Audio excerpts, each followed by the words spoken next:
At 9:12 a.m. on a Monday, my brother slid a manila folder across a conference table and said, "Sign this, Evelyn.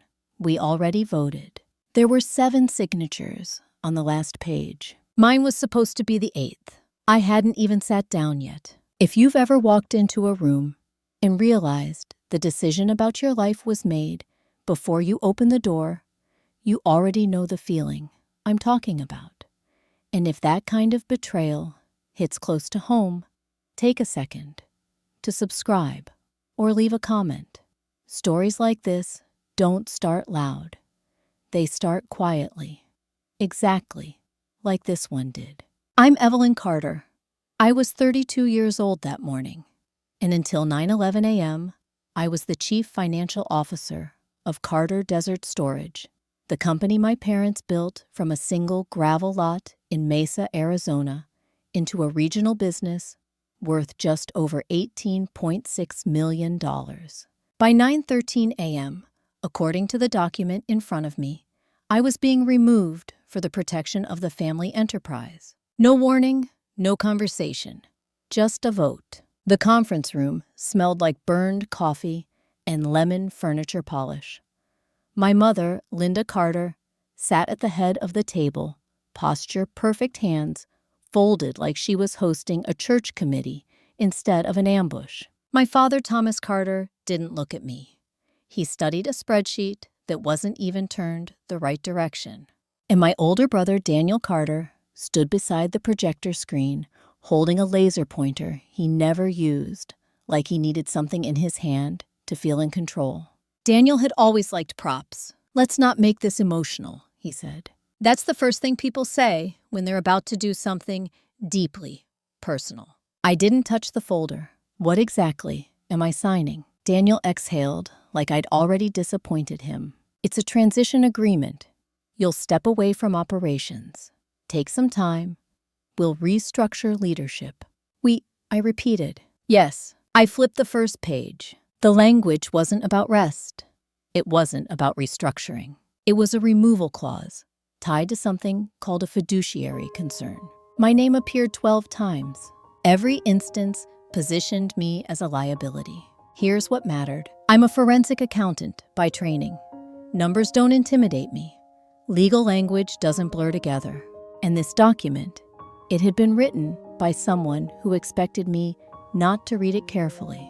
That was their first mistake. The second was assuming I didn't recognize the law firm listed in the footer.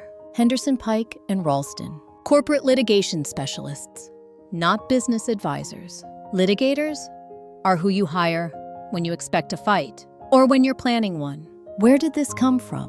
I asked. My mother answered too quickly. "We've been discussing this for months.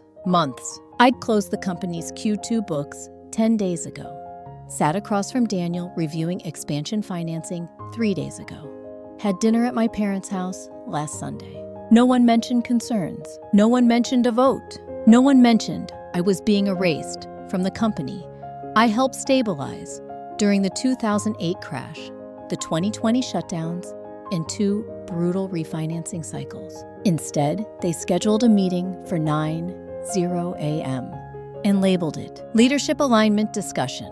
"Evelyn," my father finally said, still not meeting my eyes, "this is what's best." Best, that word again?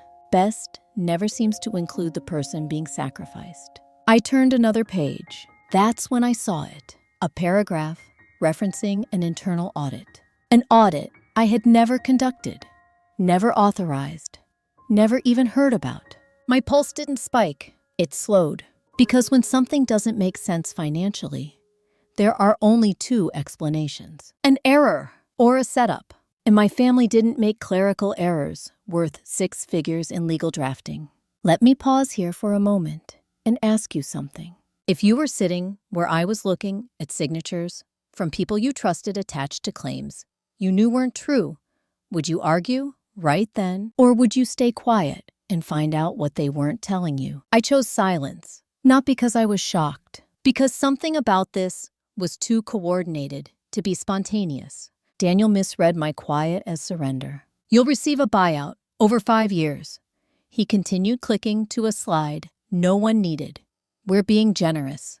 Generous. They were offering me structured payments from a company whose cash flow I personally rebuilt. Installments. With conditions, including a non-compete clause covering Arizona, Nevada, and New Mexico. 3 states. 5 years. That wasn't a transition. That was exile. Who initiated the audit, I asked. Daniel glanced at my mother. My mother looked at my father. My father adjusted his watch. That told me everything, but not enough. External consultants, Daniel finally said. Names. You don't need names. He hesitated. Just long enough. And that's when I knew there were no consultants. There was no audit. There was only paper. Carefully constructed paper. I closed the folder. I'll have my attorney review it. That was the first time my father looked up. You don't need to bring outsiders into this. Outsiders. The word families use when they want control without accountability. I stood. No, I said calmly. That's exactly when you bring them in. Daniel's voice sharpened. If you walk out without signing, you're forcing this to escalate. I met his eyes. For the first time that morning, he looked nervous. Daniel, I said you scheduled the escalation. I just arrived. I left the building at 9:47 a.m. Security didn't stop me, but my access badge stopped working at the parking gate. They had deactivated it during the meeting. That meant the decision wasn't made that morning. It had been finalized earlier, much earlier. I sat in my car without starting the engine. Phoenix heat pressed against the windshield like a wall. My phone showed 3 calendar alerts for meetings I was no longer invited to, and 1 email had already arrived. Subject line, confirmation of executive transition. Timestamp, 9:31 a.m. Sent before I even left the room. That's when I understood something critical. This wasn't about removing me from the company. It was about removing me fast enough that I wouldn't see something already in motion, something buried inside the numbers I used to control.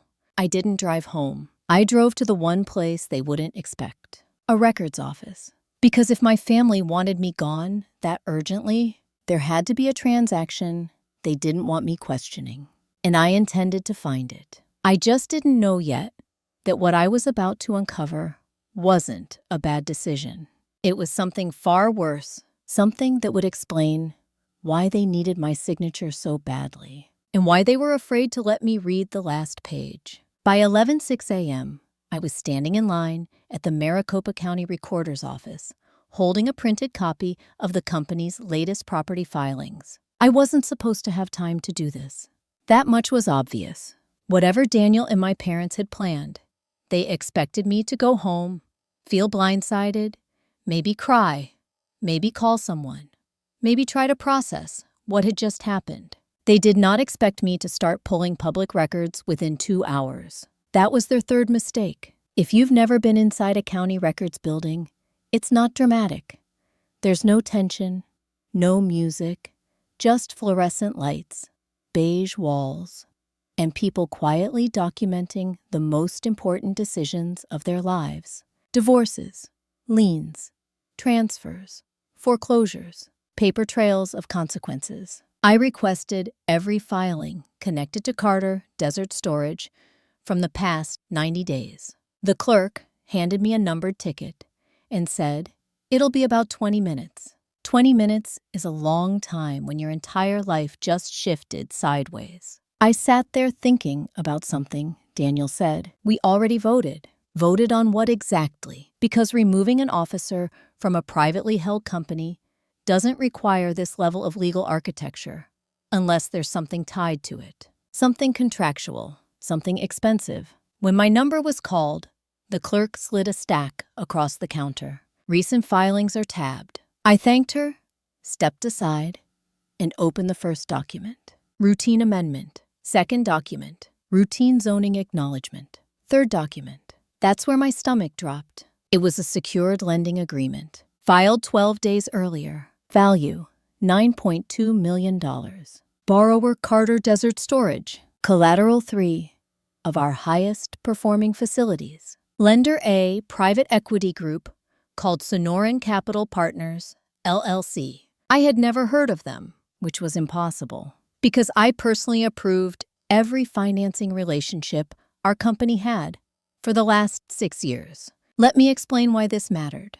A deal this size doesn't happen quietly. It requires financial disclosure packages, officer certification, risk acknowledgement, and most importantly, CFO authorization. My authorization, except I hadn't signed anything. I flipped to the signature page. There was Daniel's name, my father's name, and under the line labeled Chief Financial Officer, a digital signature, mine, perfectly replicated, dated 2 weeks ago. On a day, I was in Flagstaff conducting a site audit. Nowhere near this office, nowhere near this document. I didn't feel angry, not yet. What I felt was cold, precise, the kind of clarity that comes when the emotional part of your brain steps aside and lets the analytical part take over. Because this wasn't just betrayal. This was fraud. Here's the part I need you to think about. If you discovered your own family used your name to secure a multi-million-dollar loan without telling you, would you confront them immediately? Or would you keep digging before they knew you knew? I still hadn't decided, but something told me this was only the surface, and confronting them too early would shut doors I needed open. I kept reading. Buried halfway through the agreement was a clause that explained everything. A personal indemnification trigger. Translated into plain English, it meant if the company defaulted on the loan, the officers who certified the financials could be held personally liable. Not just the company, individuals, including the CFO, including me. They hadn't just pushed me out. They had positioned me as the financial backstop. Without my knowledge, that's not a restructuring. That's a parachute, one they packed using my name. I returned to the counter and requested incorporation amendments tied to the filing. The clerk frowned slightly. There was an emergency board resolution attached. Want that too? Yes, I said. Emergency. Another word companies use when they don't want questions. The resolution was dated the same morning they deactivated my badge. Time listed 8:10 a.m. 50 minutes before I walked into that conference room. It stated, due to concerns regarding financial oversight stability, Evelyn Carter is relieved of duties effective immediately. They created the justification after using my credentials. They needed me in place long enough to secure the loan. Then they removed me before I could see it. I stepped outside into the Arizona sun, and the heat felt sharper than it had an hour earlier. Because now the story made sense. Not emotionally, financially. Sonoran Capital partners didn't lend money to stable companies. I'd seen their name before in restructuring reports. They specialized in distressed leverage, high-interest bridge loans designed to flip ownership when borrowers couldn't meet terms. This wasn't growth capital, it was a countdown clock, which raised the question that hadn't been answered yet.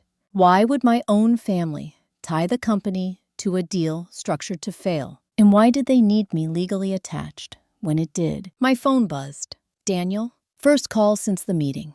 I watched it ring, let it go to voicemail. A text followed immediately. We need to finish the paperwork today. Not, are you okay? Not, let's talk. Just urgency, pressure, timeline. They weren't worried about me. They were worried about something else. Something dependent on that signature they didn't get. I got into my car, placed the documents on the passenger seat, and finally allowed myself one long breath. Because now I understood the structure, but not the motive. And motive is where truth lives. I started the engine and opened my contacts. There was one person I hadn't spoken to in nearly 8 years. Someone who understood corporate lending traps better than anyone I knew. Marcus Hale, former SEC investigator, now a compliance attorney in Denver. We ended on complicated terms, but he was the one person my family couldn't manipulate. I hovered over his number because making that call meant this was no longer a family issue. It would become a legal one. Permanent. Irreversible. I pressed dial. He answered on the second ring. Evelyn Carter, he said, surprised. That's a name I didn't expect today. I looked at the forged signature lying beside me. Marcus, I said, how much trouble is a company and if it forges its own CFO to secure $9 million? There was a pause. Then his voice changed. Start talking, he said, and don't leave anything out. What I didn't know yet was that this loan wasn't the real problem. It was just the mechanism. The real betrayal was hidden in who arranged it, and why my removal had to happen before the first payment was even due. Marcus didn't interrupt me once. Not while I explained the meeting. Not while I described the forged signature.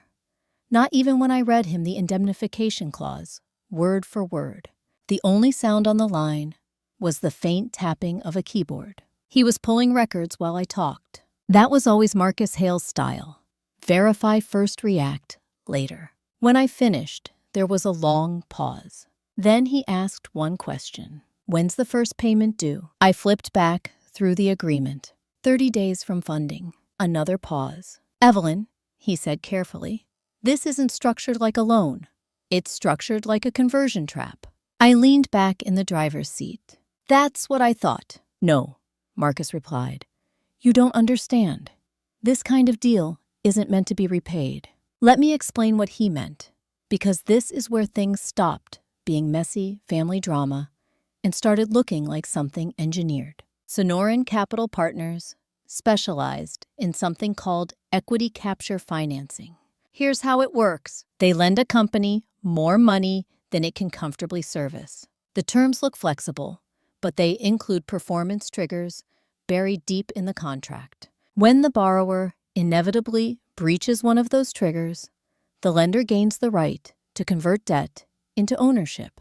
Control shifts, quietly, legally, permanently. It's not hostile takeover. It's assisted suicide. Who negotiated this? Marcus asked. My brother, I said.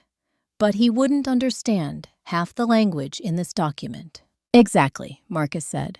So who advised him? That question sat between us. Because Daniel Carter didn't invent strategies like this. He ran operations, logistics, vendor relationships. He hated legal nuance, which meant someone else built the architecture. Someone comfortable staying invisible. Marcus emailed me while we were still on the phone. Check page 72, he said. 72. No executive summary ever reaches page 72, unless there's something they don't want read. I scrolled. Dense legal text. Definitions. Cross-default provisions.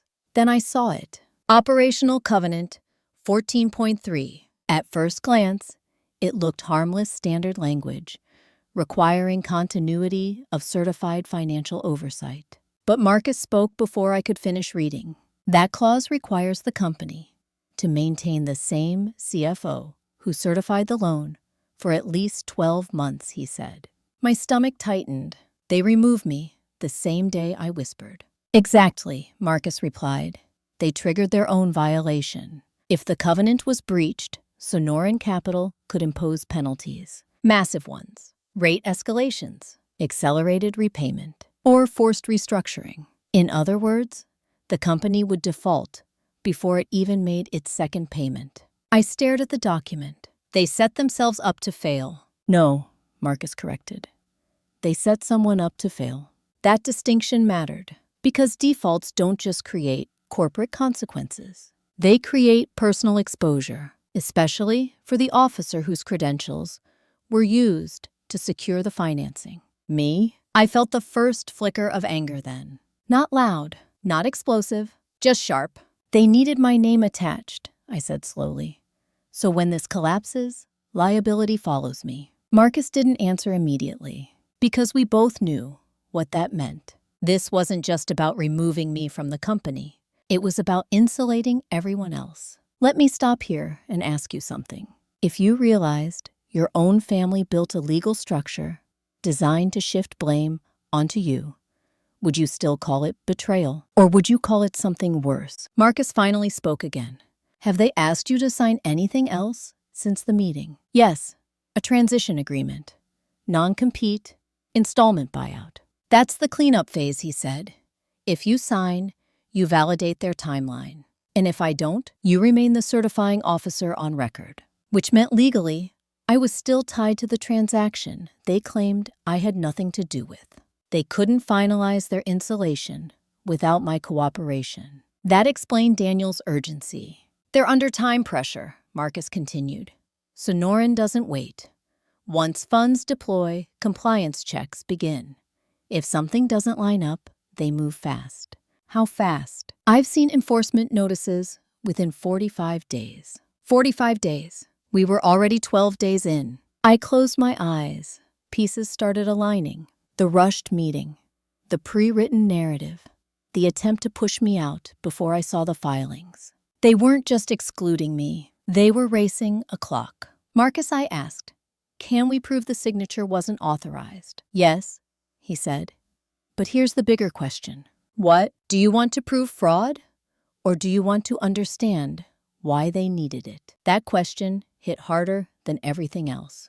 Because proving fraud would be straightforward, painful, public, final. But understanding motive, that required patience. Impatience meant staying quiet longer. I watched a delivery truck pass in front of my car, sunlight flashing across its windshield. I want to know why I said. Marcus exhaled. Then, don't confront them yet. What do I do? We watch, he said. People rushing toward a deadline make mistakes, especially when they think you're already out of the picture. Before we hung up, Marcus added one more thing. I'm pulling ownership records on Sonoran Capital.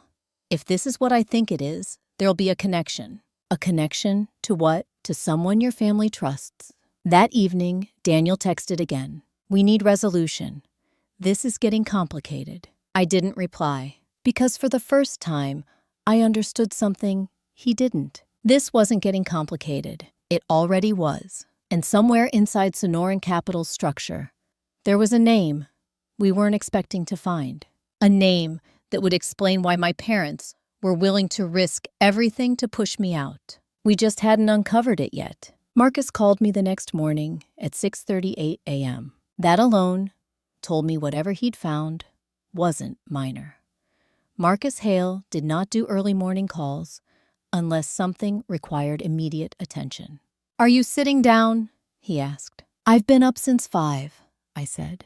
Just tell me. There was a pause, paper shifting, the quiet sound of someone organizing thoughts before delivering news that doesn't fit neatly into a sentence. Sonoran Capital Partners, he said, isn't actually run by Sonoran Capital Partners. I waited. It's a shell-managed fund, he continued. Layered ownership. Typical private equity opacity. But one of the controlling entities is registered through a trust. Whose trust? Another pause. Then he said the name. Harold Whitaker. For a moment, I didn't recognize it. Then it landed. Harold Whitaker wasn't just any investor. He was my father's closest friend for 30 years. Godfather to my brother Daniel. A man who'd been at every Thanksgiving table of my childhood. A man who used to bring me science kits when I was 10. Because, as he liked to say, this one's the numbers brain. He wasn't an outsider. He was practically family. Are you sure? I asked. Registered beneficial owner through Whitaker Strategic Trust. Marcus said, I verified twice. He's not just invested, he's positioned to gain controlling equity if the covenant breach stands. Which meant if Carter Desert Storage defaulted, Whitaker could assume ownership, legally, cleanly, without ever appearing hostile. I stared out my apartment window at the flat Phoenix skyline. This wasn't a predatory lender circling from outside.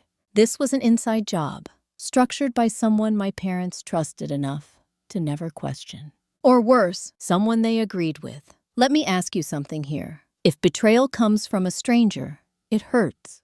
But if it comes from someone who held your birthday cake while you blew out candles, what do you even call that? Evelyn Marcus said carefully. This deal wasn't random. Whitaker's been trying to consolidate mid-sized storage operators across the Southwest for years. Most owners refused to sell, so he engineered a default. Instead, I finished. Yes, and my family let him. Marcus didn't answer. Because legally speaking, we didn't know that yet. But emotionally, it was getting harder to imagine they didn't. I pulled up an old memory I hadn't thought about in years. 3 summers ago, Whitaker visited one of our expansion sites in Tucson. He walked the property with my father, asking questions about valuation, multiples occupancy forecasts, debt leverage. At the time, I thought he was just making conversation. Now I realized he was assessing acquisition potential, and I'd handed him the numbers myself. Here's where it gets worse, Marcus added. There's worse. The covenant breach tied to your removal that activates an option clause. Whitaker's trust can purchase up to 62% of the company at a pre-agreed valuation. What valuation? Marcus said the number. It was 30% below market value. A discount only possible if the company appeared distressed, which the engineered default would ensure. I laughed, not because it was funny, because the precision of it was almost surgical. They didn't just push me out. They destabilized the company so someone else could buy it cheaply, and used my credentials to make the transition enforceable. But something still didn't add up. Marcus, I said my father would never intentionally undervalue the company. He built it from nothing. That business is his identity. I was waiting for you to say that, Marcus replied. Silence stretched between us. Then maybe he said slowly, your father doesn't fully understand what he signed. That possibility changed everything. Because there's a difference between conspiracy and manipulation. One is calculated betrayal. The other is being convinced you're making a safe decision when you're actually handing over control. And Harold Whitaker had spent decades earning my father's trust. Still, Daniel knew. He had to know. Daniel reviewed every operational agreement. He pushed this meeting. He forced the removal. So the real question became, was my brother protecting the company or positioning himself inside whatever came next? Around noon, I received an email from Carter Desert Storage's internal system. My access to financial archives had been revoked, effective immediately. That confirmed one thing. They were still afraid of what I might see, which meant there was more. Marcus called again later that afternoon. I've started reconstructing the transaction timeline, he said. Funds moved through 3 intermediary accounts before landing in Carter's operating ledger. Why the detour? To obscure advisory fees. My stomach tightened. How big? $680,000. Advisory fees that large don't go to consultants. They go to facilitators. Can we trace who received them? I asked. I'm working on it, Marcus said. But Evelyn, if those payments connect back to someone inside your company, this stops being just a bad deal. It becomes self-dealing. Yes, fraud, layered on top of manipulation. That night, Daniel called again. Second time in 2 days. I let it go to voicemail again. His message was shorter this time. Evie, we need to talk. You're making this harder than it has to be. Evie, he hadn't called me that since college. He only used it when he wanted something. I didn't call him back, because now I knew something he didn't know I knew. Harold Whitaker was waiting in the wings. The loan wasn't the end game. It was the bridge, and someone in my family had helped build it. But we still hadn't uncovered the most important piece. Money always leaves fingerprints, and Marcus was getting close to finding whose hands were actually on this deal. When he did, we would finally know whether this was a father misled a brother, complicit, or something even more calculated. And once that truth surfaced, there would be no quiet way to resolve it. The wire transfers told the truth long before anyone admitted it. They always do. Marcus sent the spreadsheet at 7:02 a.m. with a single note. You need to look at column F. I opened it at my kitchen table. Coffee untouched sunlight, just starting to cut across the tile floor. Column F was labeled disbursement routing. At first glance, it looked routine legal retainers, escrow allocations, advisory payouts. But then I saw the pattern. Every payment over $100,000 moved through the same intermediary account before going anywhere else. A holding entity called Mesa Ridge Consulting Group. I'd never heard of it, which was strange. Because I approved every vendor relationship over $25,000. Tell me, that's not what I think it is, I said, when Marcus called. I pulled the registration, he replied. Mesa Ridge Consulting is a single-member LLC formed 8 months ago. Owner, another pause, because by now we both understood pauses meant confirmation. Daniel Carter. I didn't react immediately, not because I wasn't angry, because I wanted to be absolutely certain before letting that anger exist. Say it again, I said. Your brother created Mesa Ridge Consulting, Marcus repeated, and that entity received advisory payments tied directly to the Sonoran loan structure. How much total so far? $680,000. The exact figure we'd flagged the day before, so now the architecture was clear. Whitaker's fund issued the loan. The company accepted terms it couldn't sustain, and Daniel inserted himself as a paid intermediary, not an employee, not an executive, a consultant. Consultants don't carry fiduciary liability. Consultants get paid whether deals succeed or collapse. Let that sink in. The person who pushed hardest to remove me had already positioned himself to profit from what replaced me. If you were listening to this unfold in real time, what would you think right now? Was Daniel trying to secure his future, or did he help engineer the entire transition? Because those are two very different levels of betrayal. I stood and walked to the window, needing movement more than answers. Daniel and I weren't just siblings. We survived our 20s, rebuilding this company together, when our parents nearly lost it after the recession. We refinanced debt side by side, argued with contractors, celebrated when occupancy crossed 80% again. You don't fake that kind of history, which meant one of two things was true. Either Daniel changed, or Daniel had been planning this longer than I realized. Marcus interrupted my thoughts. There's another detail. Of course there is. The Mesa Ridge account didn't just receive funds, he said. It redistributed them. To where? A secondary trust. I waited, because by now, I could guess whose name we'd hear again. Whitaker Strategic Holdings, Marcus confirmed. So Daniel wasn't just being paid. He was cycling money back into Whitaker's structure. Participation disguised as consulting. That's coordination, I said quietly. Yes, Marcus agreed. And coordination is discoverable. Legal language for this can be proven. But here's the part no spreadsheet could explain. Why involve my parents? They didn't need to be exposed to this level of risk. Whitaker could have approached Daniel privately, structured a buy-in, negotiated succession. Instead, they staged a removal, used my credentials, created legal vulnerability. That wasn't efficient. It was messy, and messy deals mean emotion got involved somewhere. At 11:30 a.m., I received a certified letter, hand-delivered, return address, Carter Desert Storage Corporate Office. Inside was a formal notice.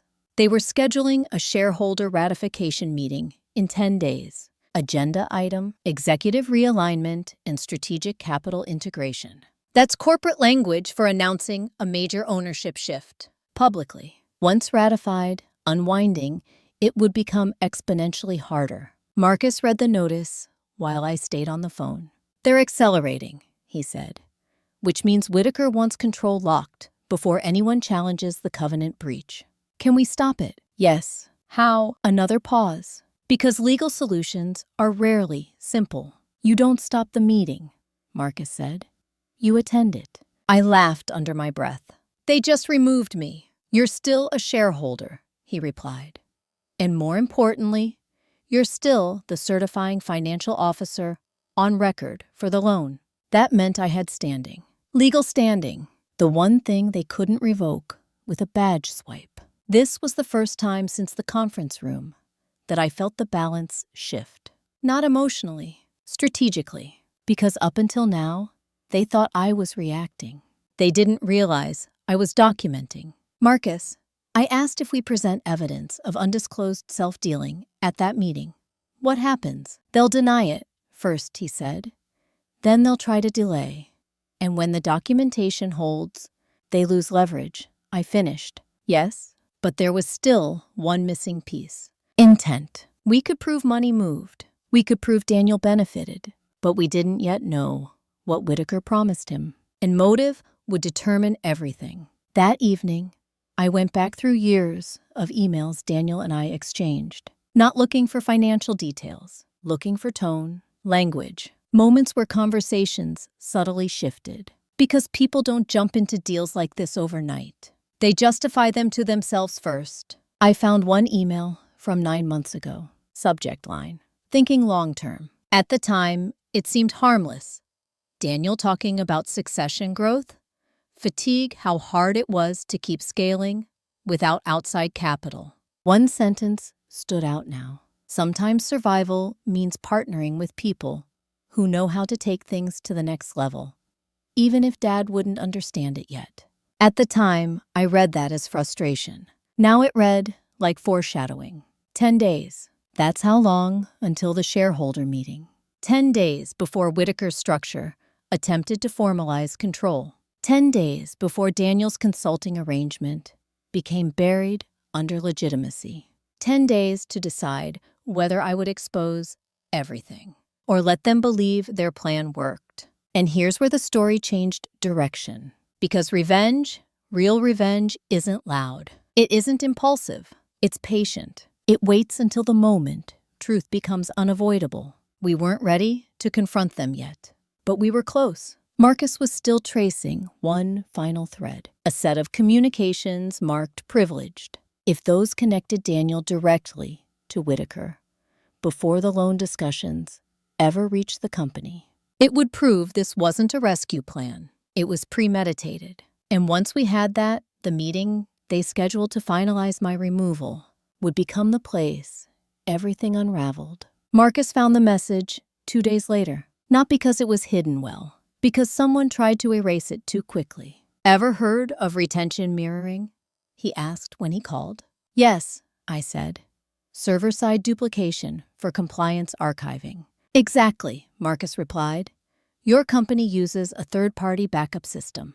Even if an email gets deleted locally, the mirror keeps a time-stamped copy, which meant someone had tried to clean up a conversation without realizing it had already been preserved. The recovered email chain was short. 3 messages, all sent 9 months ago, before any board discussions, before any so-called audit, before my family claimed they were exploring options. The first email came from Daniel. Subject line, off the record. That alone told us everything about intent. I read it slowly, not because it was long, because every sentence carried weight. Harold Dad will never sell voluntarily. Evelyn will block outside leverage if she sees it early. If there's a way to structure capital that forces transition later, I'm open to discussing privately. I stopped reading. Marcus didn't say anything. He didn't need to. This wasn't Daniel reacting to opportunity. This was Daniel initiating it. The second email was Whitaker's reply. Calm, professional, disturbingly casual. These situations require patience. Companies rarely change direction without pressure. Let's talk about mechanisms that create inevitability. I felt something tighten in my chest. Not anger, recognition. They weren't negotiating. They were designing leverage. The final message sealed it. Daniel again. Understood. We just need to make sure liability doesn't land where it shouldn't. That line, that single sentence, it explained why my name appeared on documents I never saw, why I was removed at the exact moment covenant violations triggered, why everything felt rushed but calculated at the same time, because they needed the risk to sit somewhere. And Daniel decided it wouldn't sit with him. If you were hearing that sentence for the first time, we just need to make sure liability doesn't land where it shouldn't. Would you still call it business? Or would you finally call it what it was? Marcus broke the silence. This establishes intent, he said. Not just financial participation. Pre-planning. Is it enough, I asked. Yes, but timing matters. Timing. Everything in this situation came back to timing. The shareholder meeting was now 5 days away. Whitaker expected ratification. Daniel expected transition. My parents expected reassurance. that they had saved the company. None of them expected resistance, backed by documentation. "There's one more development," Marcus added. "Of course there is." Sonoran issued its first compliance notice this morning. That was fast. "What kind?" "A technical inquiry. They've already flagged the CFO change as a covenant irregularity. The dominoes were starting to fall exactly as Whitaker planned. Except now, we could see them." "Do we respond?" I asked. "No," Marcus said. "Let them escalate." Every notice increases pressure on Daniel's timeline, meaning Daniel would become more desperate to finalize ownership before scrutiny intensified. Desperation leads to mistakes. Mistakes lead to exposure. That afternoon, my mother called. First time since the meeting.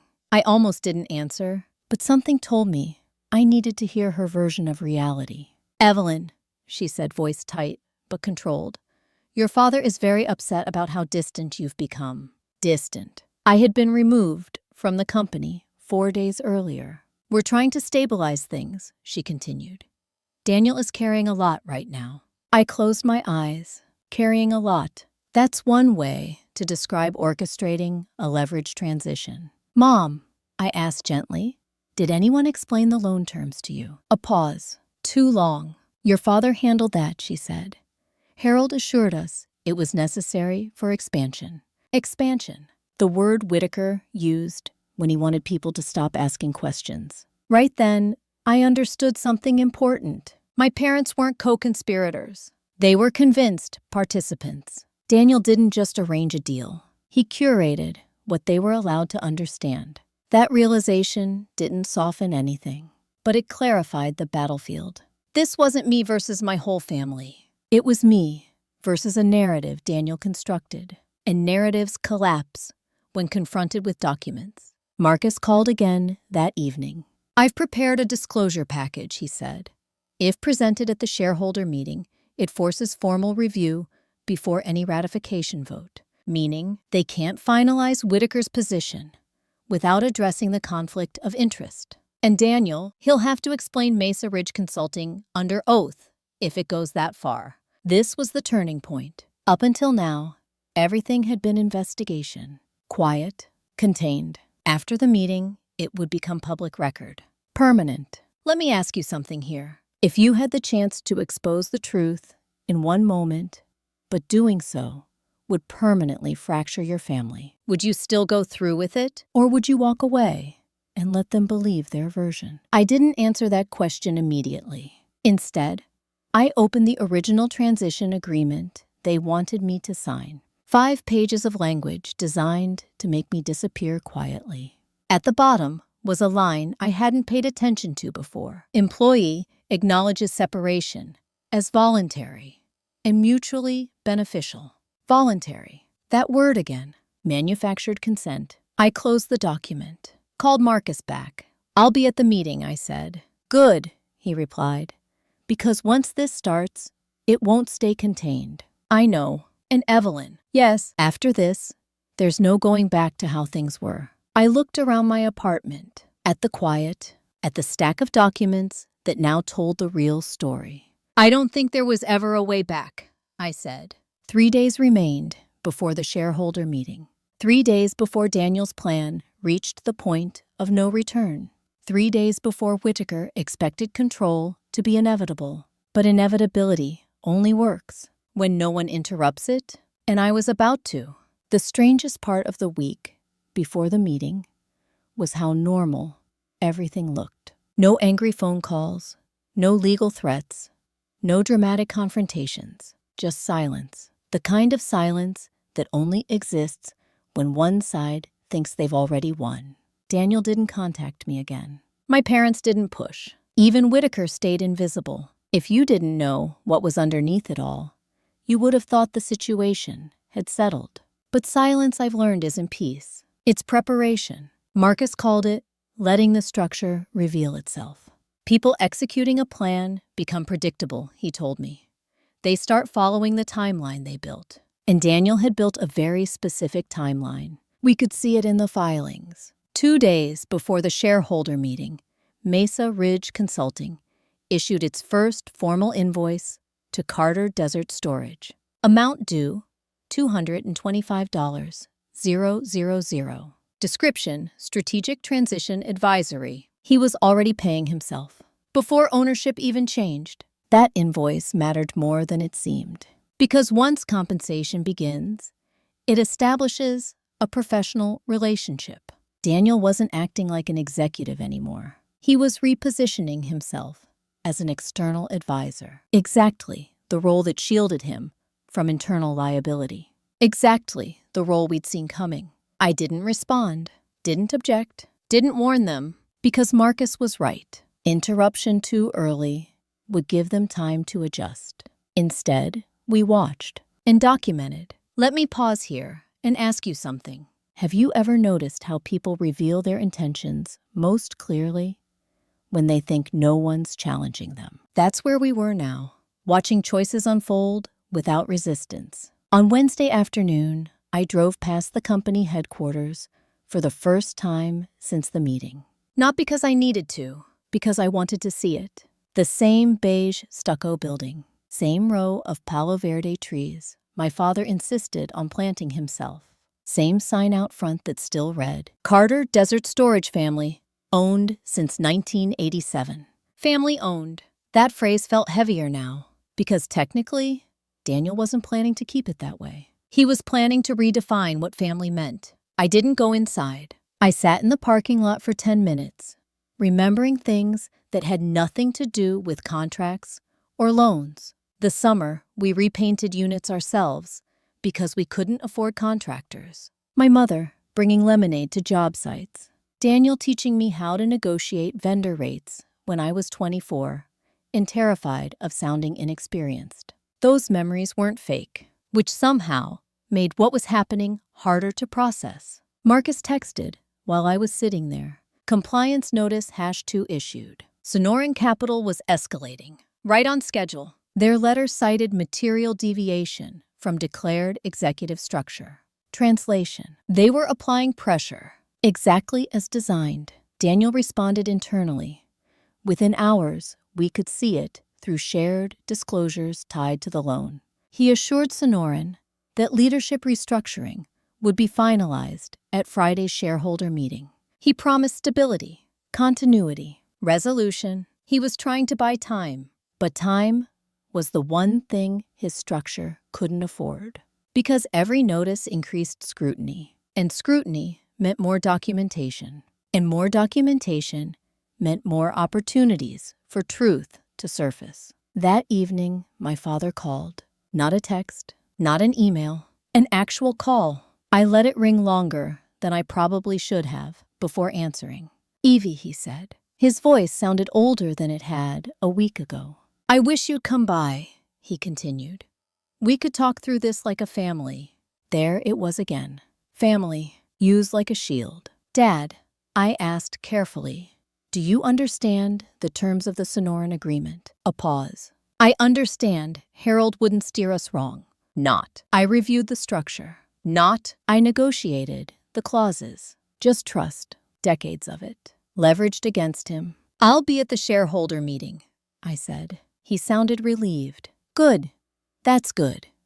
We can put all this tension behind us." Behind us. He still thought the meeting was about reconciliation, not revelation. After we hung up, I sat there realizing something that hadn't been obvious before. Daniel didn't just engineer a financial transition. He relied on the assumption that I would avoid public conflict to protect our parents. He was counting on my silence, counting on me to walk away rather than expose everything in a room full of witnesses.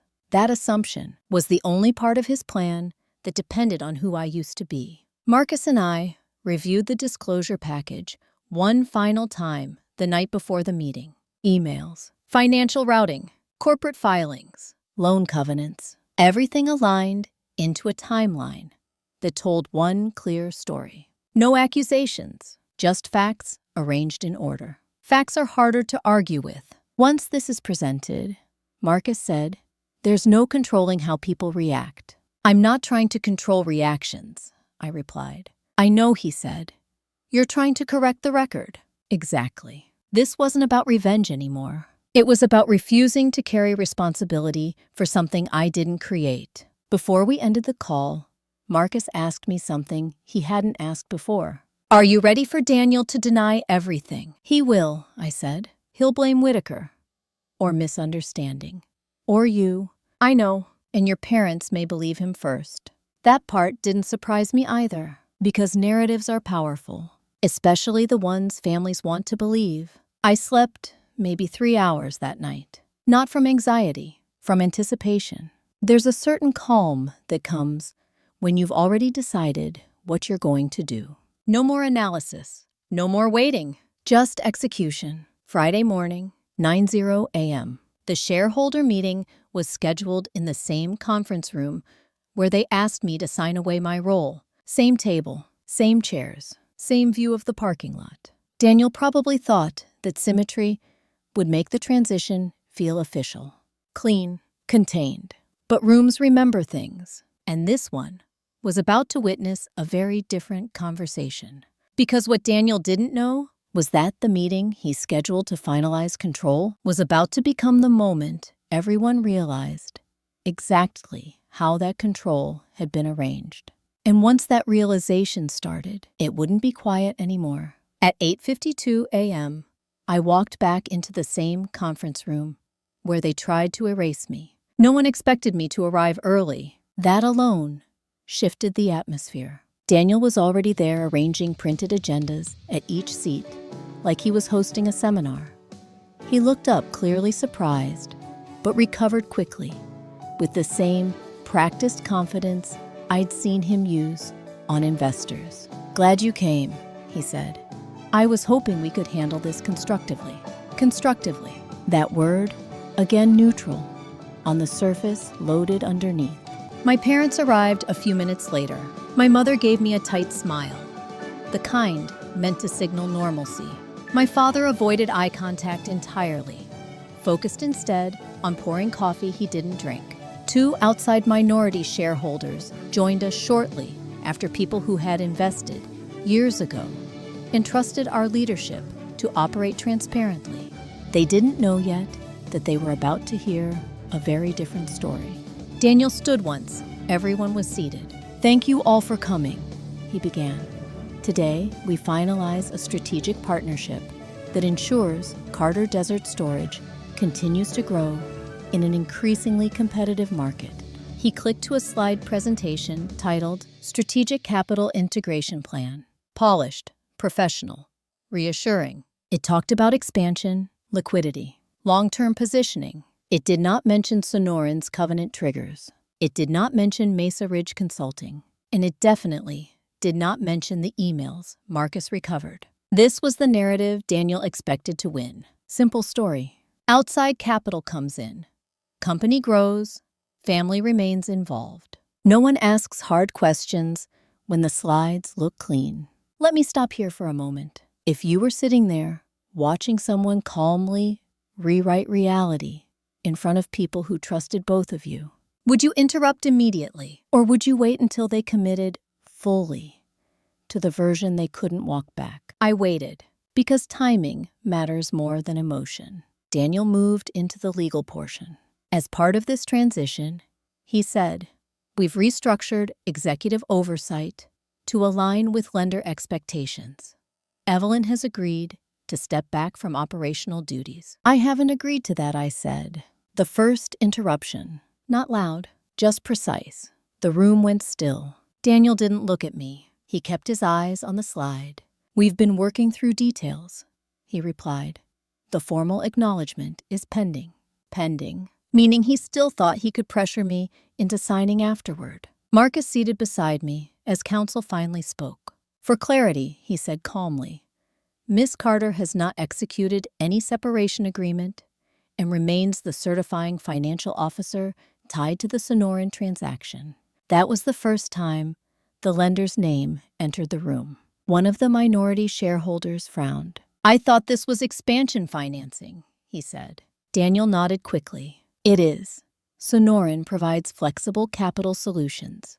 Marcus slid a document across the table. Flexible, yes, he said, but also conditional. Daniel's jaw tightened. He hadn't expected documentation to appear this early. Perhaps we should stay focused on the strategic overview Daniel suggested. Marcus didn't move. I think understanding the financing structure is the strategic overview. I watched my father look back and forth between us, confusion starting to replace certainty. This was the moment the narrative began to crack, but it hadn't broken yet. Daniel shifted tone, more assertive now. We conducted this process responsibly, he said. Outside advisors helped us evaluate the best path forward. That was the opening we'd been waiting for. Marcus placed another document on the table. Are you referring to Mesa Ridge Consulting Group? He asked. Daniel froze, just for a second, but long enough. My mother looked at Daniel. You hired consultants, she asked. Daniel recovered quickly. Yes. Standard practice. Marcus nodded. Of course. Which is why we reviewed their engagement terms. He turned the page so everyone could see the registration filing. Owner Daniel Carter. That's when the room changed. Not dramatically, not explosively, but unmistakably, because this wasn't abstract anymore. This was personal. Daniel, my father said slowly. Daniel leaned forward, voice tightening. It's a separate advisory entity. That's completely legal. Yes, Marcus agreed, provided it's disclosed. Silence. Then, Marcus added, which it wasn't. Let me pause again here. You can always tell when someone realizes the conversation is no longer under their control. They start explaining faster than anyone's asking. Daniel began doing exactly that. This was about efficiency, he said. We needed speed, outside structuring. Whitaker's group required. He stopped. Too late. He'd said the name himself. My father looked up sharply. Harold's involved. And just like that, the second layer of truth surfaced. Daniel tried to redirect. Dad, Harold's helping stabilize. Marcus placed the final document on the table. The email.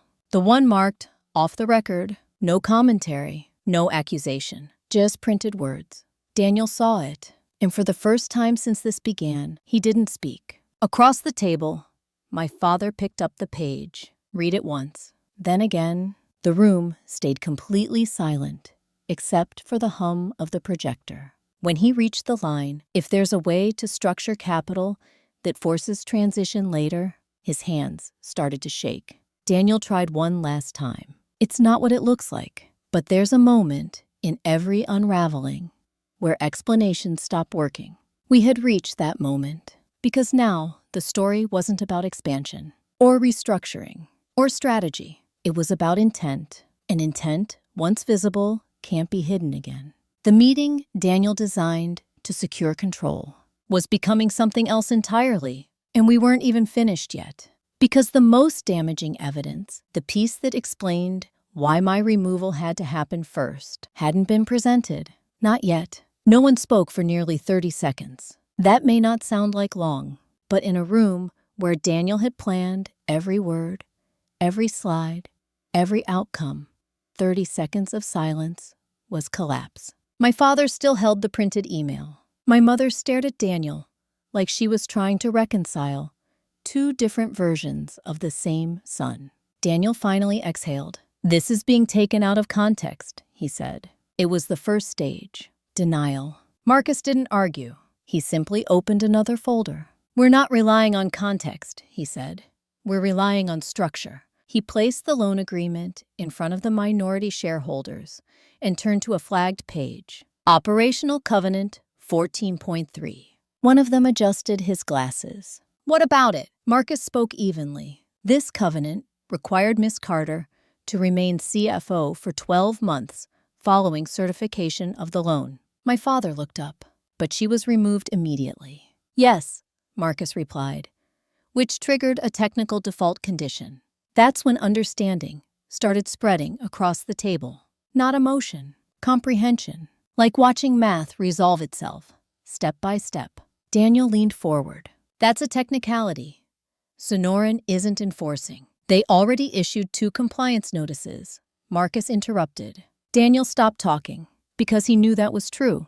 Let me pause here and ask you something. Have you ever watched someone realize their plan depended on nobody reading the fine print? That's what this looked like. Not dramatic, just inevitable. Marcus continued. Once the covenant breach is recognized, he said the lender gains the right to initiate conversion.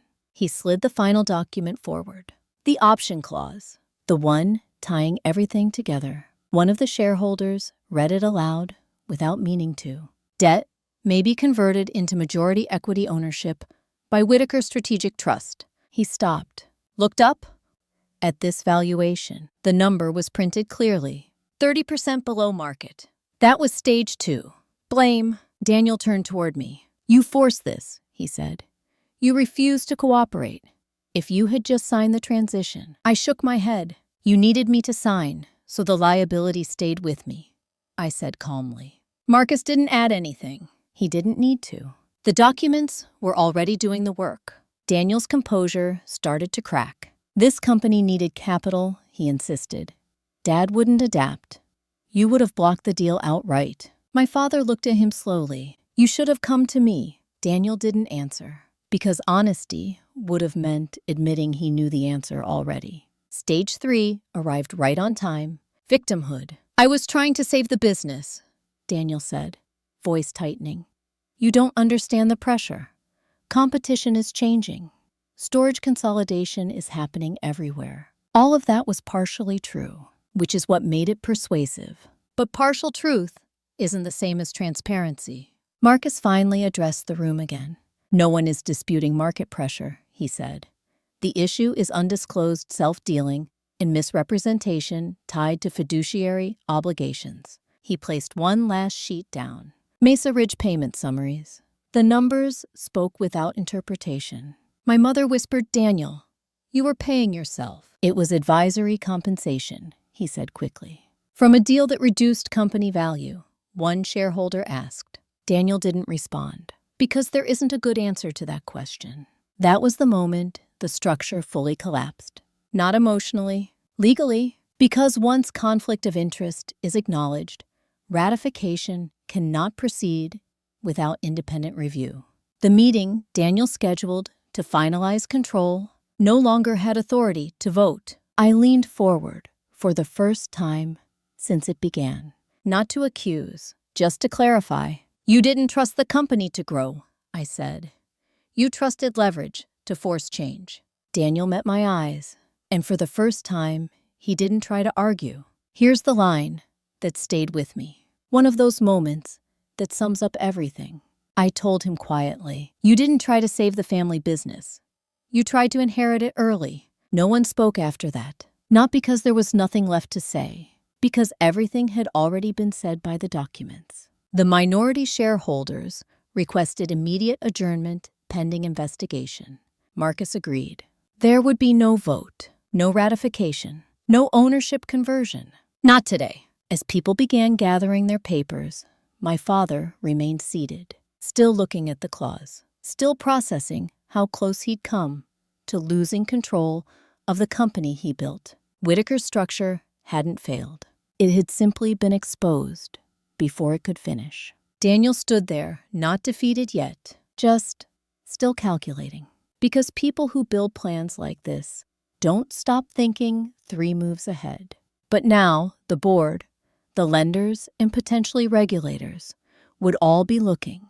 And plans don't survive scrutiny. As we walked out, Marcus leaned toward me and said quietly, this isn't over. There will be fallout. He was right. Because unraveling a deal like this doesn't end at exposure. It moves into consequences. Professional, financial, personal. And Daniel hadn't faced those yet. But they were coming, slowly, inevitably, just like everything else in this story. The next phase wouldn't happen in that conference room. It would happen in letters, in reviews, in decisions made without speeches or presentations. The kind of consequences that don't make noise. But change lives permanently. Nothing dramatic happened the next day. No shouting matches, no slammed doors, no emotional apologies, just emails. That's how consequences begin in the real world, not with explosions, but with subject lines. At 8:14 a.m. Saturday morning, Carter Desert Storage received a formal notice from Sonoran Capital Partners requesting clarification on material disclosures omitted during underwriting. That phrasing matters. They didn't accuse, they inquired.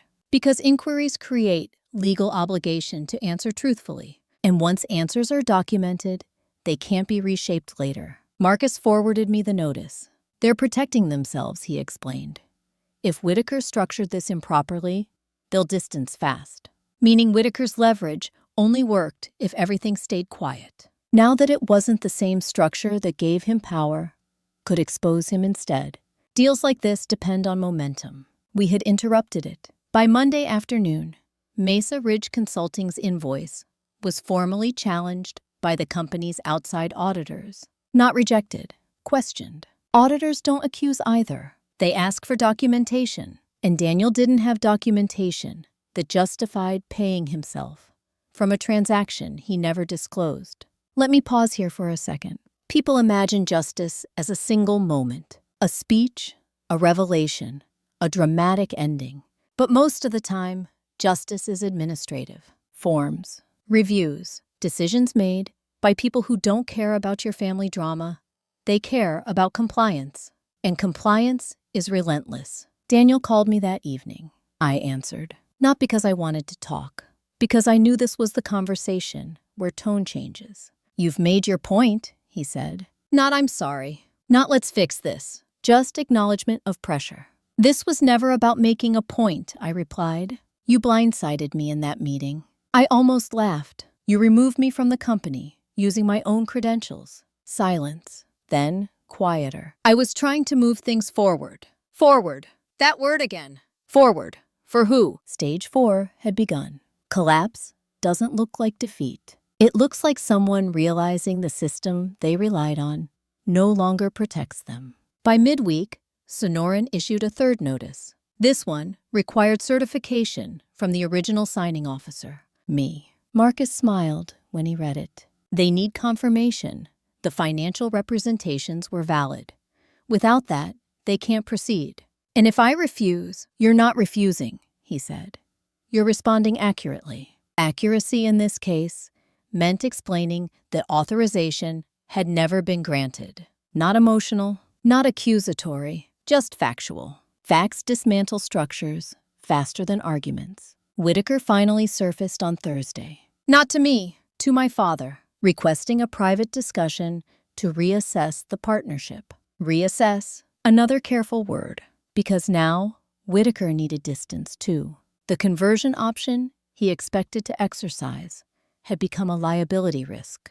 The same legal precision he'd used to design leverage now forced him to unwind it carefully. At home that night, I reread one of the quotes that had stayed with me since all this began.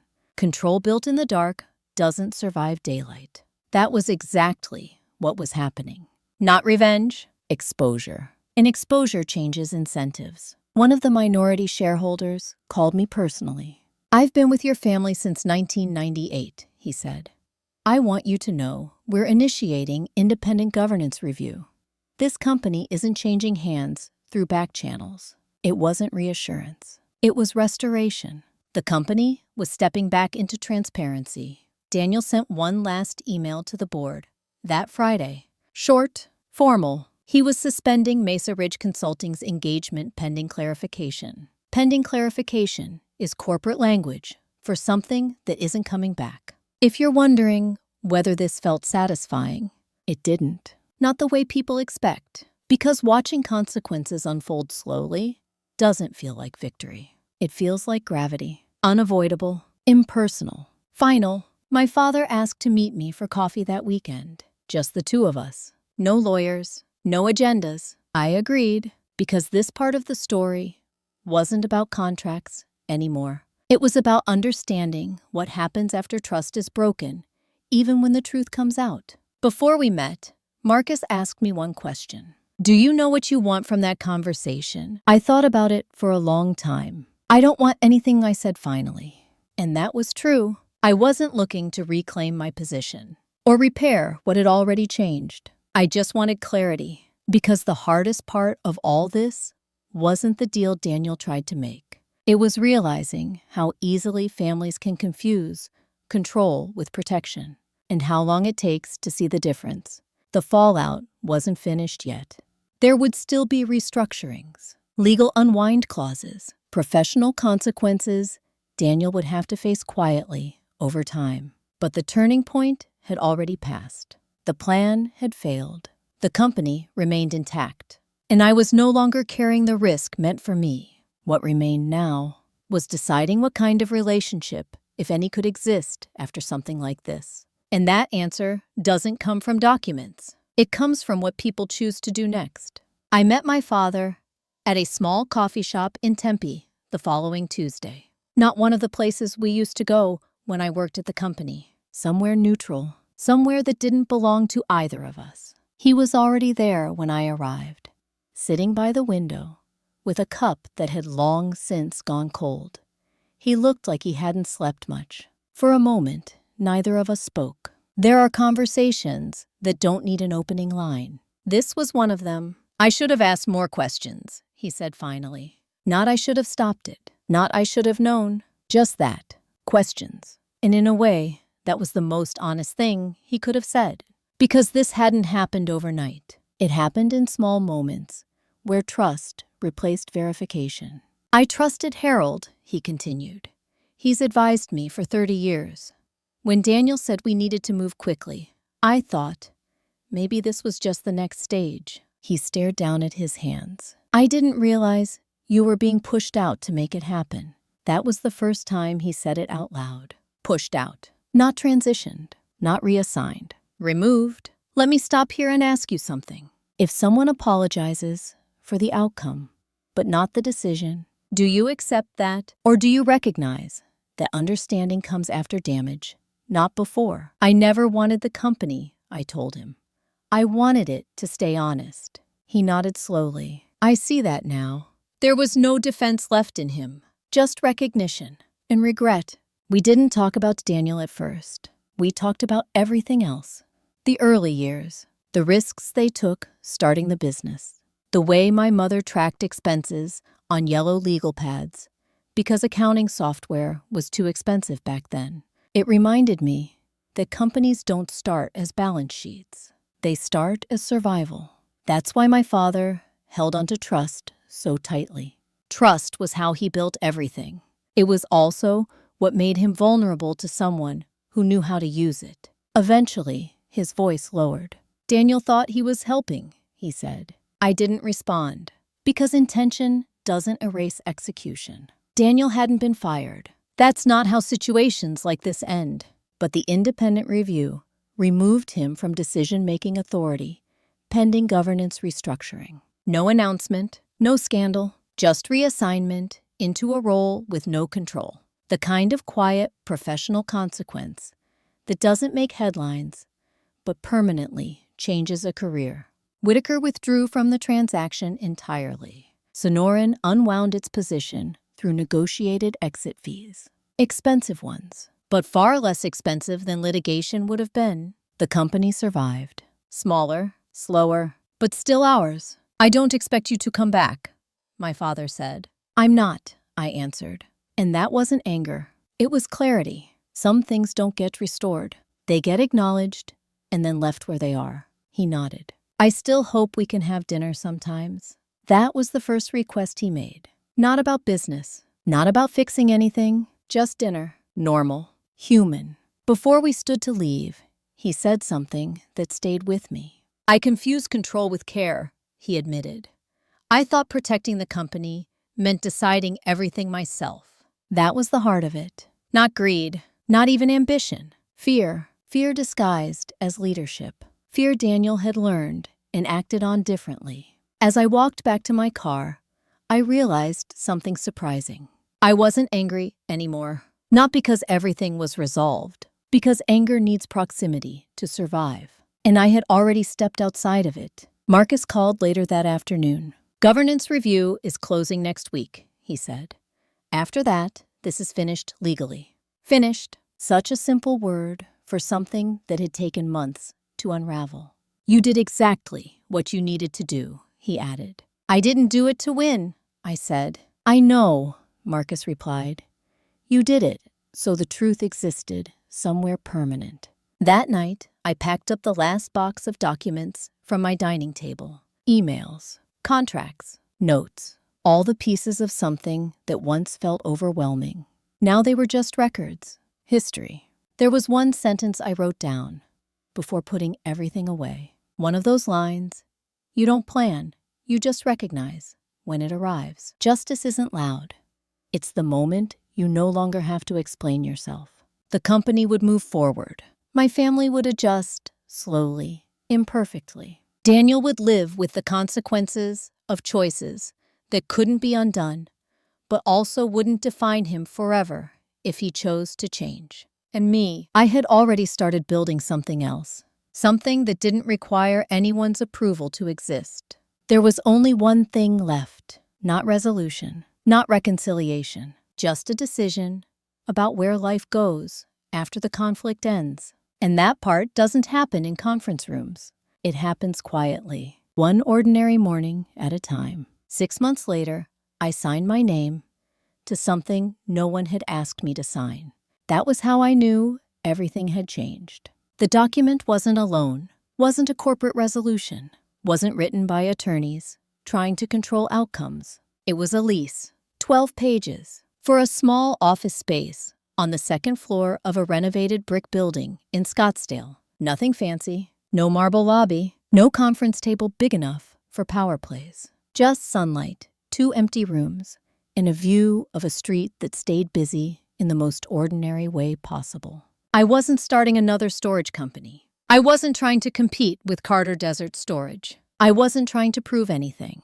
I opened a financial advisory practice, specializing in small, family-run businesses, the kind that grow fast, get pressured by outside capital, and don't always understand the contracts they're signing, the kind we used to be, the kind my family almost lost control of. If you had told me a year earlier that this is where I'd end up, I would have assumed it meant failure, walking away, starting over, but it didn't feel like loss. It felt like choosing something instead of defending something. There's a difference. My first client was a husband and wife landscaping company, trying to evaluate an investor offer.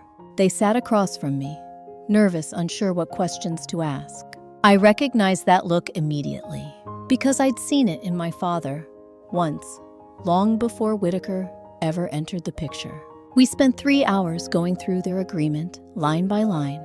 At the end, the husband asked, "Do people really hide things this deep in contracts?" "Yes," I said, "but only if they think no one will read them carefully." He nodded. They renegotiated the deal the following week, kept ownership, kept control, and sent me a thank you card that now sits on my desk. Let me ask you something now, that you know how this story ends. If the worst moment of your life quietly pushed you towards something better, would you still call it revenge, or would you call it redirection? I still hear from my father. We have dinner every few weeks. We talk about normal things, weather, books, how expensive everything has gotten in Phoenix. We don't talk about that deal anymore. We don't need to. The lesson already did its work. Daniel and I aren't close. Not hostile, not repaired, just different. Some relationships don't shatter. They change shape. He's still at the company, in a reduced role, rebuilding trust. The slow way through consistency instead of authority. That part will take years, and it should. Trust isn't restored by apology. It's restored by behavior repeated over time. Carter Desert Storage is still operating, still family-owned, just a little more cautious now. There's an independent board advisor, outside audits, more questions asked before signatures happen. All the things that might have prevented this if they'd existed earlier. Painful lessons tend to become permanent policies. As for Harold Whitaker, he moved on to other acquisitions. That's what people like him do. Opportunities, structures, next deals. But not ours, not anymore. Some mornings, I unlock my office, set my bag down, and sit for a minute before turning on the lights. Not because I'm tired, because I like remembering that no one gave me this space. No one voted on it. No one decided whether I deserved to be there. I built it, quietly, deliberately, without asking permission. There's one last line I want to leave you with, the one that took me the longest to understand. The strongest payback isn't taking something back. It's building a life no one else gets to control. If this story resonated with you, if you've ever dealt with family pressure, betrayal, inheritance conflict, or the slow work of reclaiming your own direction, let me know in the comments where you're listening from. I read every one. And if you'd like to hear more stories about justice that doesn't come loudly, but comes steadily, you know what to do. There's another story waiting.